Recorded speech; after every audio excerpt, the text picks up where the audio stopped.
Welcome to the Agents Lounge podcast, where we talk all things real estate with the industry's top performers. Join us as we dive into the inspiring journeys of successful agents and uncover the secrets to their success. Whether you're a seasoned agent or just starting out, we got the tips and tricks to help you navigate the world of real estate. Brought to you by Integrity Comfort Solutions. So grab a seat and join us in the Agents Lounge. Good morning, good afternoon, and good evening. Welcome to the latest edition of the Agents Lounge, sponsored by Integrity Comfort Solutions, your local leader in HVAC solutions here in San Antonio and the surrounding area. Today on our show, we have our special guest is Mr. Nate Kear from TrueBlue Home Services. Welcome, sir. We're glad to have you. Yeah, thank you. Awesome. Okay, now we're talking about home services. And Francisco, please feel free to chime in whenever you like. What are we talking about home services? Like, I just want to get down to that. What exactly does that encompass? Yeah, I mean, for TrueBlue, it's a pretty diverse group of services, but we do focus on handyman and then some light remodeling as well. So it could be, carpentry type work, whether it's trim work on the inside or outside. It could be drywall work. We do a lot of drywall repair work. It could be fixtures in terms of, ceiling fans or plumbing fixtures, those type of things. So it's pretty diverse. It's a lot of those things that, maybe some people feel comfortable taking on and other people don't, but we're there to help. Okay. Now, for our listeners, can you tell us a little bit about yourself and how you got into what you do? Yeah. So my background is actually in engineering. So I was an engineer for about 22 years for a company, Cooper Tire. And so did different roles throughout my time there, but mostly was focused on kind of testing tires and so forth. Moved to Texas to work on our test track. So Cooper has a test track south of San Antonio. And loved it here, and just with some different corporate things going on, it was either move back to the Ohio region or find something else to do here. And my family just loved it here, so we were looking for something else. And so with that, I had stumbled upon TrueBlue, which is actually a franchise, and we just love the mission of helping seniors, which we'll talk about here in a little bit. But love that mission. And decided to say, hey, I have skills in this area. I've done a lot of DIY stuff. I built my own house. I think this is a great fit for me and dove into it. And so that was about 2.5 years ago. So we've been doing this for, 2.5 years. Wow. Okay. You said something here. You built your own house. And we're not talking like Legos or Lincoln Logs. You literally built it from the ground up. Well, I did a lot of the work myself. I was the general contractor for my house build. So I hired a lot of people to do other things too. Not one person can really do everything, but I hired foundations and framers and so forth. But I did a lot of the finish work myself. I built all the cabinets in my house. I built all the doors in my house. I did all the carpentry trim work and did just basic painting and stuff like that. So that's pretty neat. All right, I gotta say that's not anything that is in my skill set. Okay, and probably most of humanity, ladies and gentlemen. But tell us a little bit about TrueBlue. Like you mentioned, it's a franchise. What makes them stand out from maybe somebody else who maybe does that similar work? Right. So the idea with TrueBlue is really to provide a professional solution to the kind of the handyman type role, right? So there's lots of handyman. A lot of times they're neighborhood handyman, or they're just guys that maybe are in between jobs and are like, hey, I'll do some handyman work for a while. But there's not a lot of professional type organizations that you can know and trust and say, hey, when I need something, I can call TrueBlue. I know they're going to be there. They're going to do good work, and they're going to back their work, right? Because a lot of times that's the issue that I see in San Antonio is guys they go out there, do the work real quick, and get out, and you can't find them anymore. So the idea of TrueBlue is provide that professional solution. The other thing that's kind of different and unique about TrueBlue is we focus a lot of our efforts on helping seniors age in place. And so I'm sorry, would you mind defining what that means, age in place? Right. So so seniors that 65 and older, they don't every time you look at a survey, they do not want to go to nursing homes. They don't want to go to assisted living. They would much rather live in their house. But as you age, that can become a challenge. It can become a challenge just from, a home care, but it can also just be a challenge to keep up with the house, right? So as you know, in the industry, there's just a lot of different things that you need to do to maintain your house. And when you're a senior, getting up on ladders and doing some of that stuff really shouldn't be part of the equation. And so our goal is to help people age in place, stay in their house that they want to, and make it as easy as possible. So there's different ways we do that. Sometimes it's safety projects. So it could be, hey, we need to take a look at their bathroom. What can we do to make it safer to move in and out of the tub? Can we, change it out to a shower? Can we add grab bars? Can we potentially raise a toilet so it's easier to get on and off a toilet? Can we change the vanity so you can get in and out of the vanity easier? So there's a lot of things like that from a safety standpoint that we can do. It could be ramps to access the house. It could be railings to access the house. It could be just improved lighting. So not all these projects have to be like thousands of dollars of projects. They could be really simple things that can really improve safety a lot. Mm-hmm. So there's a focus on that. And then we also have a focus on just maintenance, right? So what I see a lot of times with our older adults is the house just kind of degrades over time. And unfortunately, when that person does either pass along or moves to assisted living, the house now is kind of in a shambles. It's not worth near what it should be worth. And they've lost a lot of the value of the house, where if they would have been able to keep it up or hired somebody to help them keep it up, they actually would have maintained the value in the house and actually had a much better investment. Yep. And Nate, I'm in the AC industry, and a lot of times we can't get projects done in the HVAC because the senior citizens, they'll hire somebody and they'll just take off with their money. They're like, well, I can't buy an AC unit because I just hired a contractor. I gave them a check for $60,000, and then they showed up for a little bit, and then they lost, and now they're down without an AC, without the repairs, without money. They can't get up. So, what are some of the recommendations you would have to somebody that's listening? It's like, hey, before you hire somebody, what are some of the couple of things that they should look at? Yeah, I mean, certainly try and look at reviews, because as you know, companies come and go and people reform these LLCs and so forth, and all of a sudden they have no background. And so that's kind of a red flag. Like if they don't have a history, that's... Like you can't go and find history online for them, like if you're looking for reputable history. Right.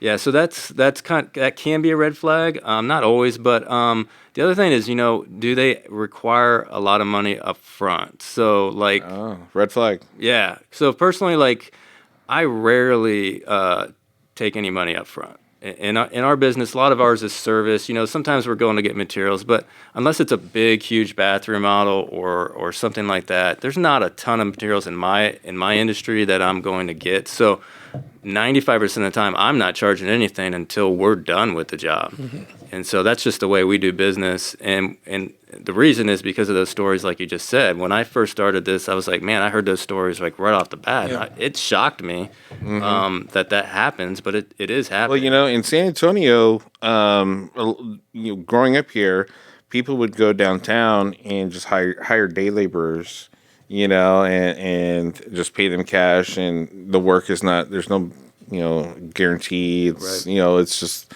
hand to mouth, and, you're basically professionalizing it and making it, there's no risk, well done, guaranteed work, and just streamlining it. It sounds like. Exactly right. We're trying to bring a whole level of service that's much higher than that, right? Mm-hmm. And so, if you want to save money, then maybe that's the route, right? Mm-hmm. But you're taking a big, big risk, and that's when you hear these stories like what you're saying. And what type of warranties do you all offer for? Yeah, I mean, it depends on the work. Like, so what I always tell everybody, I'm like, look, I'm the owner. I'm out in front of the job as well. So if you ever have an issue, we're going to come back and make it right. But yeah, there are certain warranties depending on, like, if it's a shower, if it's a waterproof, it's going to be waterproof for X amount of time. If it's, caulking, which, caulking tends to shrink and so forth. So we get a lot of callbacks just because they're like, hey, now there's a gap. What happened? I'm like, well, yeah, caulking shrinks. So we do that. That's part of the way we run the business, and we build that into the jobs, and we just know that, hey, we're going to provide that level of service. So. Okay. Now, you mentioned some of the services you do for seniors. I would imagine that applies to maybe some of our more physically challenged listeners, disabled folks. Yeah, absolutely. The same issues that seniors have, or a lot of the same issues with disabled as well. And so, yeah, again, it's focused. One thing we do is we actually do a free home safety assessment. And so, like myself, I'm a certified aging in place specialist. So I've gone through training to actually identify issues in the home that could be problems, for people moving and about. So whether it's a walker or a wheelchair or, a prosthetic leg or whatever, we're trained on how to identify issues. So sometimes they're super simple. Like you walk in a house and I'd be like, well, look, you've got an area rug here that's, right in this walk area. This is probably not a good solution, right? So, and you kind of have to have some of these difficult conversations with people because, this is their stuff. And it's like, hey, I know you love this rug. It's probably, whatever's hand down or whatever where you got it. But maybe can we move it? Can we do something else? Can we at least at a minimum make sure it's tacked down nice and secure to the floor so you don't have a trip hazard here? So those are some of the things we're looking for. But, it can be, lighting. It can be levers on like door levers versus door knobs. The most things that we just take for granted or we walk by every day, we don't even think about it. Yeah. Could really, impact someone who's maybe in that same situation as you. Yeah. One of the things, so when I look at bathrooms, a lot of bathrooms have the door and it opens into the bathroom. It's probably the most common situation. But what people don't think about is if you have a senior, disabled, or somebody that has an issue in that bathroom, let's say they fall or whatever, they're on the ground and you now can't get to them because the door is now, a lot of times bathrooms are real small, right? So the door is now potentially hitting somebody that is on the ground that needs emergency care, and it's really hard to get to them. So that's one thing I always bring up. I'm like, look, we should really think about swapping this door direction so that now it opens out so that if there ever is an issue, you can quickly get in and help somebody. So there's a lot of things just like that. I don't know about you, but those are things that probably I would encounter. I mean, when we're designing HVAC systems, we're looking at stuff like that. How many drops you can bring in and all that stuff. But I mean, that's pretty impressive. I gotta say. Yeah. I agree. Completely agree. Alex, do you have anything you want to add? Yeah, no, I was going to ask Nate. Obviously, you're doing a lot of different things on the interior, and you mentioned on the exterior ramps and railings and things like that. Is there any other kind of work that either specific to seniors or disabled, or just like in general handyman scope outside? That's kind of stuff you handle or touch. Yeah. A lot of times we're looking at, just general stuff. It's siding repair and trim repair, fascia, soffits. So we see a lot of issues with raccoons and chipmunks getting in people's soffits, and I know that's kind of up here. We mentioned alley, right? We mentioned that, about all those little critters. Yeah. So we'll see the holes in there, and they're like, "Hey, we're getting critters in the attic and so forth." We can hear them up there, and it's kind of disturbing, which it would definitely be disturbing. But so those are typical things that we'll get called on. Sometimes just painting updates and so forth on the exterior. I mean, in terms of senior stuff, the biggest thing we look for at exterior is just accessibility, right? So can you get from your car into your house, and how easy is it for you to get to do that, right? So front door, is there steps leading to the front door? Garage, same thing. Can you get in and out of the garage? And then, if there's a backyard and a patio, are you able to get to the backyard and enjoy your patio and so forth? So sometimes it's ramps to withstand some of those steps. Sometimes it's a combination of ramps and railings. Sometimes it's, some bars at the doors. We also do a lot of threshold ramps. So if you're not familiar, like doors have usually like an inch or two, sometimes threshold. And for our everyday person, it's like a big deal. You don't think about it, right? You just walk in, you walk right over your threshold. Yeah. But you have a walker or a wheelchair, all of a sudden that, just that 1 to 2 inch, bump is a pretty big issue. And so there's some pretty unique products out there that we can kind of implement and sometimes even custom build to kind of just get over those threshold issues too. You mentioned clearly you're the expert in what you do, but you mentioned about a certification that you have for this. Can you elaborate a little bit on what this certification is and what you had to go through to be certified? Yeah. First off, you have to have some experience in the industry first. So it's done through the National Association of Home Builders, and it's like a 3-day course that we go through, and typically it's kind of spread out over a few months to kind of show like, hey, this is some of the things on how you kind of need to talk with seniors, how you need to present yourself, and so forth. And then there's the nuts and bolts of, okay, what are the types of projects that we should be looking for? How do you assess a house? How do you assess the client and what's best for the client as well? And then you look at, what are the different types of solutions that they can actually afford, right? Because not everything, you can spend thousands outfitting a house, but that's not realistic for everybody. So what can we do, maybe, on the cheaper end versus, a more custom solution and so forth. So, but yeah, it's pretty encompassing, and we have to recertify every couple of years as well. What is it called again? It's a CAP certification, it's called, and it's just Certified Aging in Place Specialist. So there'll be a lot of folks like myself that are trained in that type of thing, but then there's also a lot of like orthopedic nurses and so forth like that identify the same type. So it's not just like home services; it's just anybody who works with that population of people. Correct. Yep. Okay, I mean that's something that our listeners should keep an eye out for if they have somebody that they know. Yeah, and there's other ones in town that aren't contractors. So if someone's not feeling comfortable, like, hey, this contractor, he's trying to tell me all these things, but obviously he's trying to get business as well. But we can put you in touch with somebody else that is a non-biased person that could give you advice as well. So. Oh, okay, that's good to know. Now, do you have any like unique stories or experiences when you're talking about going and helping people with any kind of home remodel service? I mean, someone just said, "Hey, I want something entertaining." Yeah, I want the bat cave at home. Can you turn my basement into the bat cave? I don't know. Yeah, we haven't done any bat caves yet. Yeah, not yet, but we could if somebody wanted to do that. Yeah. Well, here's one that just came to mind. So we work with a lot of realtors, and so a good amount of our business is helping realtors get properties ready for sale, or clients getting their property ready for sale or rent and so forth. And so we were working in this empty house, and I think the owner had thought they moved everything out, but they hadn't quite moved everything out. So we were doing some cabinetry work, and we were working kind of in this little hidden cabinet I think it was above the refrigerator or something, and we opened the door, and then there was a whole collection of adult material. Oh no.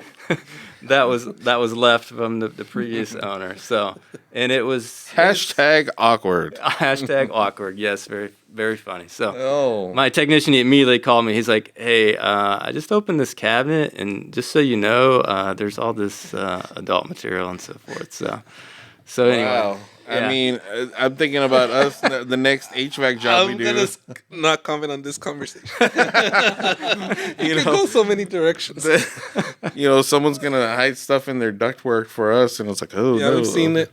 You've seen There's a lot of things that left in attics. Yeah. And we're not talking, Alex, not the kind that crawl. No, I'm talking about just like personal belongings. Yeah. Boxes. Well, some places here in San Antonio don't have attics. I know there's basements is not a common thing, but right. People keep stuff, all those kinds of things. Yeah, of course. Wow. Yeah, that's crazy. Yeah. A lot of our audiences are homeowners, or they're looking to buy a home or sell a home. Or rent. Or rent. So I want you to kind of give some tips on what are some things they can do first if you want to buy a home. Like, what are some of the things you want to look to get the quality of the home, or make sure that what are some of the things that you see out in the field that could be a red flag? And then the other question is, if somebody wants to sell it, what are some of the things that they should be doing? Yeah, I mean, if I was going to look for a home in San Antonio, I would be looking for, foundation, of course, is probably the first thing, right? Because we have a lot of earth movement here in town, And so, your whole house lies on the foundation. So if you don't have a good foundation, you're going to have issues, whether it's, wall issues or, plumbing that gets messed up because it's cracking, because the foundation's moving. So there's just a lot of issues that can happen if your foundation is not solid. So, look for cracks in walls and floors and so forth. If you see some of that, you certainly should at least investigate. It doesn't mean that the foundation is bad per se. There's always movement and there's always some things that happen in terms of like walls, cracks, and so forth. So some of it could be just cosmetic, but it's at least worth saying, hey, I see all these tile cracks and I see some wall cracks by the windows or in the corners and so forth. It's at least worth investigating and saying, hey, I need to get a foundation person to check this out, make that as part of my inspection, or ask the seller and say, hey, do you have a clearance, from a foundation expert? So that would probably be my biggest advice in terms of buying a house in San Antonio. I mean, fit and finish is always something to look for, right? If the fit and finish, like the trim work and the painting and stuff, that doesn't look good, then you probably have other things behind the walls that maybe aren't as good either. You can see the brushes on the wall. Yeah, so it's just general quality, right? So, we have a lot of new homes built in town, and so that's the things I'd be looking for with new homes because they build them so fast. Cookie cutter style, just one right after another after another. And what would you say is the difference from what you do and say like a home inspector? Yeah, I mean, a home inspector is looking at lots and lots of stuff. So they're doing way more than like what I would ever feel comfortable doing and have expertise in all the fields, right? HVAC, plumbing, electrical. And I don't have that type of expertise, and I would never tell anybody I did. But they also are sometimes, in my opinion, overly critical, because that's kind of their job. They're trying to point out everything. So they're trying to find out the red flags. That's their job. Yeah, and they're trying to cover their own butt too, because they don't want somebody coming back to them and say, "Hey, you didn't tell us about this." So they're just overly critical. So like I see, realtors send me inspection punch lists all the time. And, it's like 40, 50, 60 pages. And I'm like looking through all this stuff. And I'm like, okay, yeah, he's pointed this out. But this is really pretty minor. This is nothing and so forth. So there's a lot of that. And I get it. That's just part of what has to happen. But so you just got to kind of understand that when you look at those reports. And so for somebody who needs any of the services you provide, which clearly are valuable, I mean, what kind of payment options are available, or like, how does that work? Yeah, so we do have some different payment options for bigger projects, for sure. So we have, especially with like some of the bathroom renovations and things like that, where the price tag goes up and so forth. Even the realtor type project. So we're trying to do a make ready. So sometimes those projects, if we're painting a whole house and doing a bunch of repair, that can be, a pretty substantial amount of money. But we do pay at closing in some situations for people selling homes. We also have programs where we can do 3 months same as cash, 6 months same as cash, and then there's some other financing options. So we have a financing arm that we work with, again, because we're a professional organization, and it just depends on what they qualify for. So I can't really go into details. Everybody's different, but yeah, there are different options for that for sure. And then just to go back, like in terms of like selling your house, like the market kind of defines like what you need to do. So like a couple years ago, like people weren't doing much of anything except putting a sign in the yard, right? Yeah. And all of a sudden the house was selling.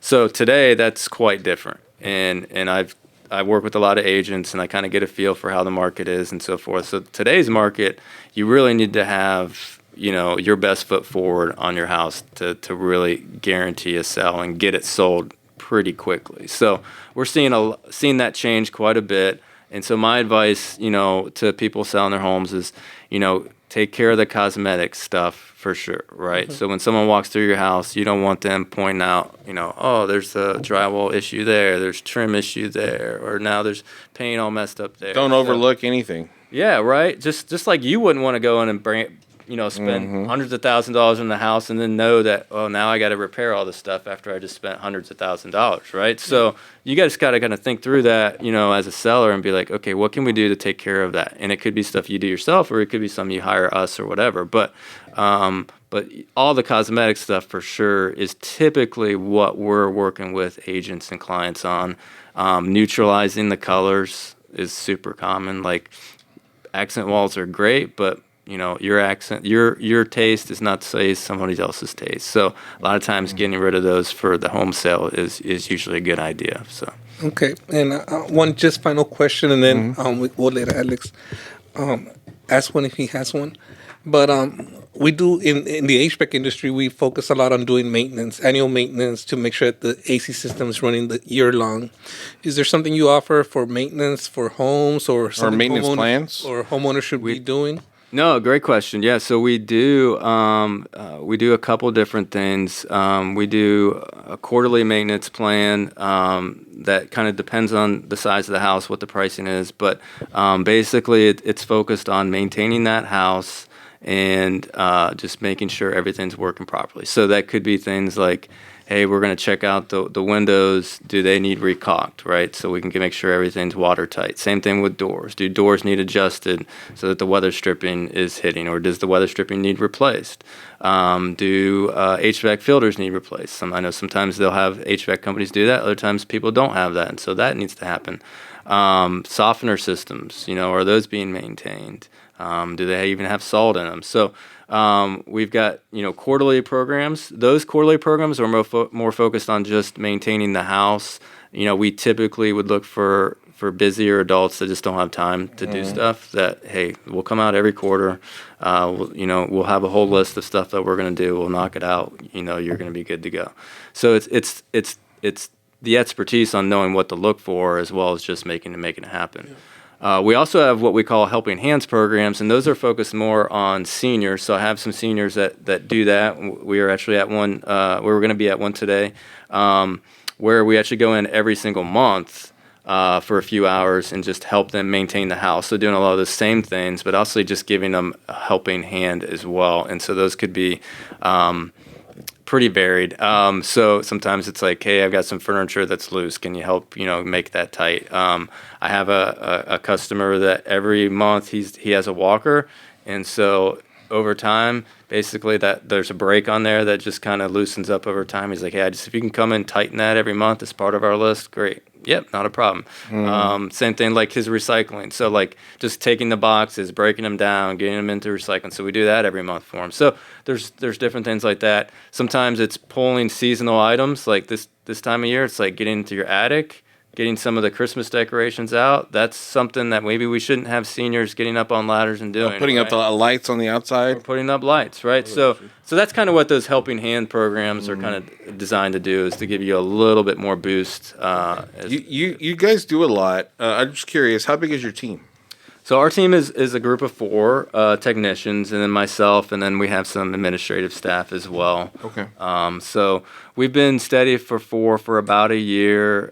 We're probably going to keep expanding based on how the business is going. So I wouldn't be surprised if we're at 5 or 6, 6 months from now. So you don't want to grow too fast, and then yes, yeah. There was a point this year where I was like, we were busy enough that we could add a 5th, but at the same time, I was like, I just wasn't quite ready to train and do all that. Sounds like the conversations we've had. Yeah. Alex, do you have anything you want to chime in, sir, with your expertise or curiosity or anything? No, I mean, I didn't realize that. I've known Nate for about a year now or so, but I didn't realize that he had, did some of these other kinds of things, helping hands, and also just, I can't stress enough how important it is to make sure you're keeping that caulking and other kinds of things up to date, and the things that are easily overlooked even by people that aren't overly busy. I mean, as a homeowner, I mean, it's just it's a big thing to tackle, and there's a lot of responsibility, and I'm not the best of it, and so having a team and come in and do that regularly to take care of those things it can be really valuable, because it's preventative work for things like leakings and, well, in my industry, like critter access. So it's powerful. Upkeep, maintenance. Yeah, Exactly. It's a great testimonial. Well, I have another testimonial. Can you get the camera? Yeah, sure. Let's do it. So we invite experts to our podcast, and I've known Nate for about a year already, and we're part of a networking group. And I mean, he's always very professional. Everybody I mean, the same calm and very mature and very professional person is the same type of person that's going to show up to your home and they're going to do quality work. So they're one of our referral partners, so we highly recommend them. We know that they're going to do a good job for either any of our customers or any of the referrals, and that it's going to be high quality work. And most important, you're going to feel comfortable that somebody's going to come to your home. It's going to treat your grandparents right or your parents right, or be very respectful to your wife and kids. And I think in this industry, in the handyman industry, especially here in San Antonio, you want somebody that you can trust to go into your home. So trust is a key. Yeah. I mean, you want to feel like the person who's doing the job that you need knows what they can do, and they're going to do it the way it needs to be done in a very people-centered way. Yep. So Nate, final question. Where do we see you in the next 3 to 5 years? What are some of your personal goals or things you want to accomplish? Yeah, I mean, personally, I have a few things. I want to continue to grow the business. I'd like to get to a couple crews probably by 3 to 5 years, and really focus our growth efforts in terms of helping seniors. So seniors are the toughest people to reach because they are very guarded because of a lot of the things that they've had happen to them from other contractors. So it is tougher for us to reach that demographic and that need. So we'll continue to push that. But yeah, my goal is for our business to be that focused. Still do all the other handyman support work for agents and other homeowners. But we want to be known, like in 5 years, if someone says TrueBlue, I want people to know, like, oh, that's the group that, helps seniors, right? So that's where we want to be. Outstanding. Okay.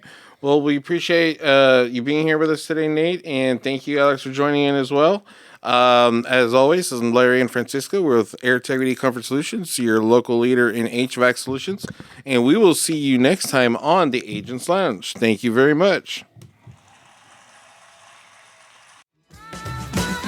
You've been listening to the Agents Lounge podcast, brought to you by Air Integrity Comfort Solutions. To learn more about the resources mentioned on today's show or to listen to past episodes, please visit agentsloungepodcast.com.